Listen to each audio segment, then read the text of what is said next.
So I finally sold some ETFs that were dragging me down and preventing my investments from growing. So guys, in this video, I want to share with you guys which ETFs I sold, why I sold those ETFs, and what I ended up buying in Fidelity. So guys, if you are new here, my name is Susan Velez, and on this channel, we talk about making money, saving money, investing money, and taking care of our health so that we can catch up for retirement, especially if you are late to saving for retirement like me. So before I get into sharing with you guys what I sold, why I sold, what I bought, I want to make sure that you understand I'm not a financial advisor. I'm just sharing with you guys what I'm doing to catch up for retirement, some mistakes that I made from the get-go, and basically show you guys what I'm doing with my portfolio. So let's go ahead and jump into what I sold. So these ETFs, I was holding them at Vanguard, and they were inside a taxable brokerage account. So this means that I am going to get taxed on the capital gains that I earned from those investments. So jumping into what I sold, guys, I sold DRIV, which is an autonomous vehicle ETF, VXUS, which is an international ETF, VYM, which is a high yield dividend ETF, bond or BND, which is a bond ETF, and VPU, which is a utilities vehicle. So let me go ahead and share with you guys what I bought. Now, when I bought some new ETFs, guys, I ended up buying them at Fidelity. So I withdrew the cash that I earned from the sale of the ETFs and moved that cash into Fidelity. And I ended up buying 5 ETFs as well, too. I bought SCHG, which is a large caps growth ETF, DGRO, which is a dividend growth ETF, SOXQ, which is a semiconductor ETF, WCBR, which is a cybersecurity ETF, and SPRX, guys. So those are the ETFs that I bought. Now, let me share with you guys what my net worth looked like when I was holding the old portfolio and now what my net worth looks like since I've invested in the growth ETFs that I'm focusing on. So when I was holding my old portfolio before the sale of the ETFs, guys, my net worth was $168,954. After the sale of the ETFs and buying the new growth ETFs that I purchased, my portfolio net worth is $177,728. And over the long run, guys, I think that it's going to help my portfolio grow. And let me share with you guys why I decided to make this move. Because if you know anything about me, guys, I am usually a long-term buy and hold investor. I don't sell investments very often. I don't trade. I don't do anything like that because, for one, that's too risky for me. Number 2, I have no clue what I'm doing. And number 3, I just feel like it's just better for me to buy in low and then sell later on down the road when the stock or the investment has grown. And I'm also focused on dividends, guys, because I think that when I get older, instead of having to sell a stock, I also want to have some dividends that I can rely on for income. The number one reason that I sold, guys, was because I made a mistake when I bought these ETFs. So if you know anything about me, guys, I got started investing when I was 46 in 2019. I had no clue what I was doing. At the time, guys, I had a net worth of 0. I didn't know anything. So I just jumped in, made a lot of mistakes along the way, and am trying to fix those mistakes. Now that I know a little bit more, I'm still making mistakes, but I think that, the move that I made from selling those ETFs that were dragging my portfolio down and investing in more growth, I think is going to help me in the long run. And guys, if you are new to investing, especially if you're trying to catch up and you're older like me, or even if you're younger, guys, and you have no clue, nobody's ever showed you how to invest, nobody showed you anything, your financial literacy isn't what it could be, you're going to make some mistakes. And that's fine, guys. I mean, mistakes are a part of the learning curve. And I know that some of you guys might be thinking, well, why don't you get a financial advisor? Because that means that you're going to have less mistakes. Well, the reason I don't get a financial advisor, guys, and this is my personal opinion, you can have your own personal opinion. I prefer a hands-on approach. For one, I like to know what's happening with my money. And 2, I don't have a lot of income to invest. So therefore, I don't want to pay a financial advisor. As a matter of fact, I think most people, the average retail investor, unless you have millions of dollars in your investments, I don't think most people need to pay a financial advisor, because why would you lose fees to a financial advisor when I think that in the long term, you can preserve most of your money by just buying into ETFs and low cost index funds. But like I said, guys, that's my personal belief. You have to do what's right for you, and you have to do what's right for your investment and what helps you sleep better at night. So the number 2 reason that I sold my ETFs from Vanguard is because, like I said, guys, they had no potential to grow. I had held on to them for over 2 years, and they had really not grown very much. So the reason that I bought them, guys, let me tell you a little quick scenario why I bought these ETFs. So first of all, I had read a lot online when I got started investing, and I still do today, guys. I'm constantly listening to podcasts, constantly reading, just really trying to learn more about investing, learn what I can do to catch up for retirement, and just learn, because I know self-education is so important. And so the more you learn, the better off you're going to be, and the more comfortable you're going to be about investing. So I'm constantly learning. So I had read several articles when I first got started investing that as you get older, you want to preserve your capital. You want to make sure that you're not in risky stocks or investments. You want to not focus so much on growth because you want to preserve what you have. Well, I told you guys at 45, I had a net worth of 0. I started from 0 at 46. So why would I be investing in safe investments when I had no net worth to preserve? So I didn't quite think that through thoroughly the way I should have, because if I was your normal person, or if I had been somebody who was 50 years old and I had been saving diligently on a consistent basis, dollar cost averaging into the stock market since I was 20 years old, or since I'd had my first W-2 paying job, then at that point, I would have had a very nice nest egg at 50 years old, and I would want to preserve what I had been or worked so hard to accumulate by the time I was 50. However, guys, I am 51 and I'm trying to play catch up, so I have nothing to preserve. I mean, yeah, I now have a net worth of $177,000, but when I bought these investments back in, I don't know, 3 years ago, I don't understand why I bought them, because I guess I was just scared to make some riskier moves or focus on growth, because I had read so much online that you need to preserve. If you're older, you got to preserve. Yes, if you have built up a nest egg, you want to start thinking about preservation.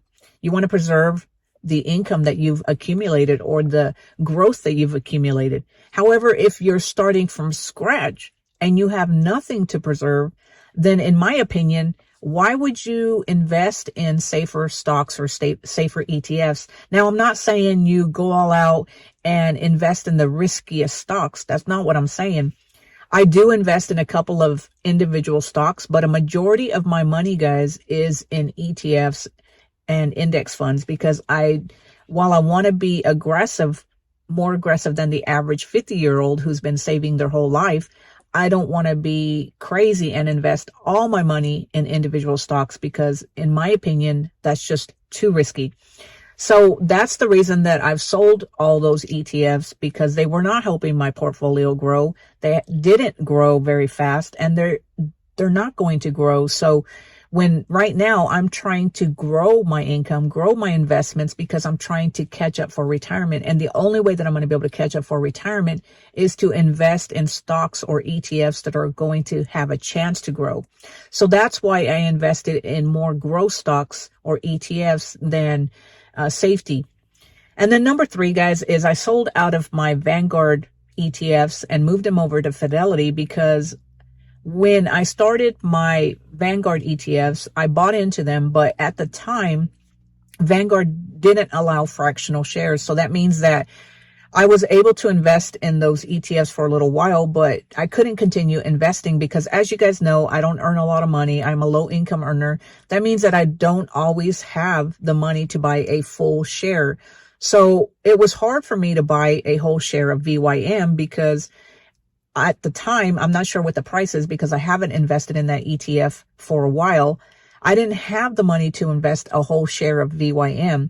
So instead of holding some ETFs at Vanguard that, doesn't allow fractional shares. As I said, I don't know if they've changed their model and they now allow fractional shares. I don't know, but I decided to go with Fidelity because I have a taxable brokerage account with Fidelity right now. And I do know that they allow fractional shares with an ETF. So that way, if I don't have the full share of buying a whole share of SCHG, I can still invest $25 when I get paid or $100 of when I get paid. And it doesn't matter what the price of the share is. I can invest whatever amount I have, even if it's not for a whole share. So that's the reason that I decided to buy my ETFs at Fidelity, because the chances of me being able to fund those ETFs more consistently than I could at Vanguard increases because Fidelity allows for fractional shares. And then the other reason that I hesitated, but I decided to sell, was because of tax implications, guys. As you know, these ETFs were in a taxable brokerage account. So that's the reason that I held on to them for so long, was because I didn't want to get taxed on the sale or the capital gains that they have earned. So I held on to them thinking that, okay, I'll just leave them alone. No big deal. And they're not going to hurt anything, but they were hurting me. They were dragging me down. As you can see, guys, my net worth grew a little bit just from the sale of those ETFs, guys. So I moved that money and purchased those. And just in a short time, guys, I did increase my net worth. Now, that said, guys, I did also sell an individual stock, which was AT&T, and moved that money that I sold from the AT&T stock into the ETFs as well too, guys. So that's the reason that my portfolio jumped a little bit more than just from the sale of the ETFs. So if you are scared or you're holding on to something because of the tax implications, I understand, guys. That's the reason that I held on to them for so long. But you have to ask yourself, is it better to sell something that's dragging your portfolio or not growing fast enough or not helping you or benefiting you in any way? Is it better to pay taxes on something right now while you're younger and you still have a job, or to hold on to that and just let it drag you down until you retire? And then when you pull the money out, guys, there was no growth, no substantial growth. Nothing really helped you. And you're still paying the fees on that ETF. Is it better to hold on to something because you're scared to pay taxes? Guys, I'm the opposite. I would rather just go ahead and rip the Band-Aid off, pay the taxes, and then just let it ride. I don't really care. I don't want to hold on to something that's going to hold me down, especially since I'm trying to catch up for retirement. So those were the main reasons that I decided to sell, was because I made the mistake of buying those ETFs. I wasn't funding those ETFs because Vanguard did not allow fractional shares. And I held on to them too long because they just were, I was scared to sell because of the tax implications, but I decided to just overcome my fear and just sell them anyway. I mean, I don't know how the taxes is going to look, but like I said, guys, what I earned from capital gains is not anything significant. And so I don't think it's going to hurt me that much when tax time comes, and only time will tell. But I'll pay my taxes, move on, and just forget that I ever invested in those ETFs that dragged down my portfolio. So guys, from this point forward, I don't plan on buying anything else. I've got my ETFs the way I want. I think that from here on out, I'm really focusing more on growth. If you're 51, mid 40s or 50s or whatever, and you're trying to catch up for retirement, if you're an older investor and you just don't have a retirement and you're trying to catch up, I think that it's so important for you to focus more on growth than conserving what you have. I know that there's a happy medium. You can't go completely risky and bet all your eggs on one individual stock, but you can't neglect growth. I know that everybody says when you're younger, you got to focus more on growth. Yes, I do believe that. I think that when you are younger, you have so much time on your side, you have to focus on growth. With me being 51, I don't have a lot of time left in the market, but I still need to focus on growth because I didn't do it right. I didn't start investing when I was younger. So I'm focusing more on growth right now. I am adding some dividend ETFs to my portfolio like SCHD, DGRO, because I do want to build some dividend income. That way, when I do reach retirement, I don't have to sell those stocks. I can use the dividend income to help me pay my bills and help me live my life. And a key takeaway that I want you guys to take away from this video is that you can't be married to your stocks. You can't fall in love with your stocks. I see a lot of people saying that you should never sell, never sell, never sell. And that was my mentality too, guys. I used to think that you buy and hold forever, but that's not true, guys. If something that you bought, whether it was a mistake, whether it's not performing, whether you just don't believe in the company anymore, or whatever reason, you have your reasons of why you think you'd want to sell. You have to be willing to sell, even if it does mean that you take a loss, you get hit with taxes or whatever, guys.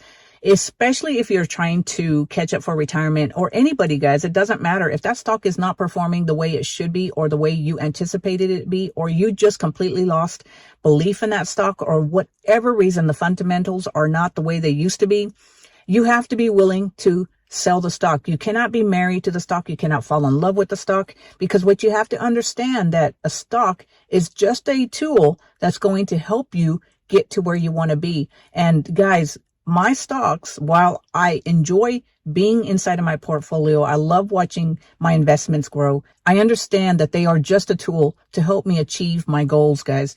And my goal is to be able to reach a net worth of at least $500,000 so that we can retire comfortably. So guys, I just wanted to share with you guys why I decided to sell some stocks and my ETFs, because I don't think that they were helping my portfolio, and you have to be willing to make that decision. And it is a tough decision, guys, because I struggled with the decision for so long, because I heard everybody say never sell, always hold, but that's not true, guys. So let me know down in the comments below, have you ever sold a stock? Have you ever sold an ETF? Have you ever sold any investments? And if so, what caused you, or what made you make the decision to sell?